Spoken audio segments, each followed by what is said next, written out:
Hey guys, Panic here with some more Fortnite. In this video, I wanted to update my Builder Pro video by following up with some analysis of it now that I'm finally mostly used to it. I want to give my opinion on which control scheme is best and give some pointers to anybody that may still be struggling with the transition. The long and short of it is to just switch to Builder Pro if you're still holding out because it is absolutely faster. Someone using Builder Pro versus Combat Pro is just going to smoke you, I'm afraid. You may be good enough to do well using Combat Pro, and I bet you may even be able to manage a pretty high win rate with Combat Pro, but I guarantee you're going to run into some Builder Pro masters here and there that are just going to kill you. It will absolutely cost you some wins over time. I am most of the way used to it at this point. I still sometimes trap myself under my stairs, and I sometimes randomly throw a wall in my own face when I try to ramp rush. But that's not a weakness of Builder Pro, it's actually the strength. You have so much more speed available at your fingertips than you did with Combat Pro that you just get ahead of yourself is the best way to put it.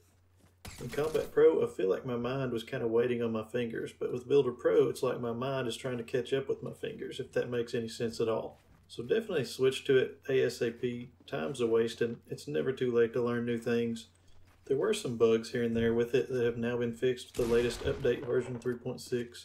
There were some weird things going on with it, like when you were holding down the trigger with a full auto gun, if you stopped ADSing or jumped, it would stop your full auto fire for a moment. And you can see that's what's going on here in this clip of me using the minigun. I jump while shooting and it makes me stop shooting. I didn't really know what was causing that, and to be honest, I didn't really find it was such a big problem to stop and analyze it to figure out what was going on, but now we know.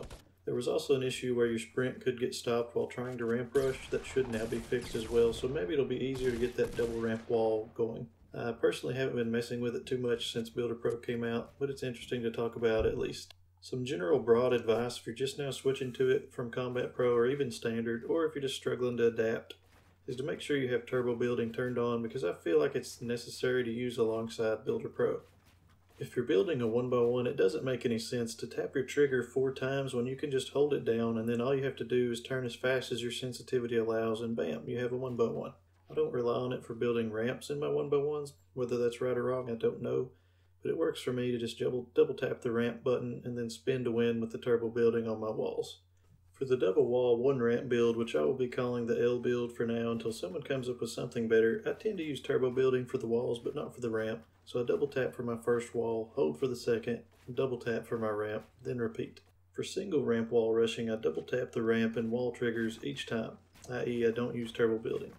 But if I want to protect from a side while ramping, I'll hold down the wall button and look to the side I want to protect to throw a wall in that direction, easy peasy with turbo building. For double ramp rushing, you can just hold down the ramp button to victory if you're not worried about putting walls in front of it. Honestly, this could be a solid way to get into ramp rushing for new people because there's no difficulty at all in this. It's just sprinting while holding down the ramp button and look from side to side to make sure you get both ramps down. I feel like this is weaker than single ramp wall rushing because they can potentially knock you down by shooting out just one ramp panel if they guess which one you're currently running on. But it's not a bad way to start out your ramp rushing career at all, in my opinion. I can't really think of any more specific tips other than just take it slow and trust that you will get used to it. It felt so awkward for me in the beginning and I seriously considered sticking with Combat Pro. It is extremely unintuitive in my opinion. Of course some have taken to it no problem, but not me. Just keep at it. After you've practiced out in Moisty for a few games, just commit and start playing some games for real, and no matter how bad you do, you have to stick with it. You can't worry about your stats. If I can do it, then anybody can.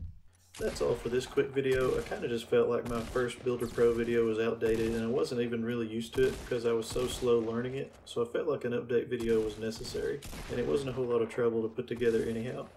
I'm going to try to get an editing tutorial / tips video out next, so stay tuned for that.